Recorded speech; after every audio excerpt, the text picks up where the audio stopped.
அரவக்குறிச்சி மற்றும் தஞ்சை தொகுதியில் அனைத்து கட்சி வேட்பாளர்களின் கருத்தை கேட்டறிந்து வரும் 27ஆம் தேதிக்குள் தேர்தல் தேதி முடிவு செய்ய வேண்டும் என்று தேர்தல் ஆணையத்திற்கு உயர்நீதிமன்றம் உத்தரவிட்டுள்ளது.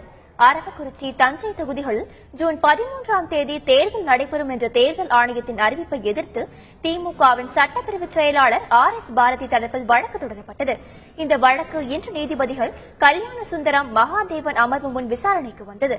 அப்போது அரவக்குறிச்சி, தஞ்சை தொகுதி வேட்பாளர்களை கலந்து ஆலோசிக்காமல் தன்னிச்சையாக தேர்தல் தேதியை முடிவு செய்தது ஏன் என்றும், மாநிலங்களவை தேர்தல், ரம்ஜான் பண்டிகை ஆகியவற்றை கருத்தில் கொள்ளாதது ஏன் என்றும் தேர்தல் ஆணையத்திற்கு நீதிபதிகள் சரமாரியாக கேள்வி எழுப்பினர்.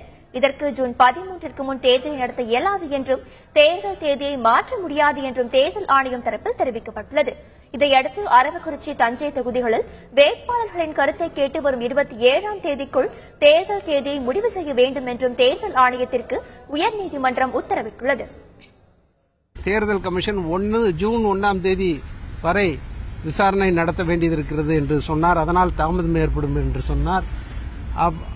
அப்படியல்ல, நீங்கள் உடனடியாக 27ஆம் தேதிக்குள் முடித்து விசாரணையை முடித்து ஒரு தேர்தல் தேதியை திராவிட முன்னேற்றக் கழகம் கேட்டுக்கொண்ட வேண்டுகோளின்படி அறிவிக்க முடியுமா என்பதை முடிவு செய்யுங்கள் என்று சொல்லியுள்ளார்.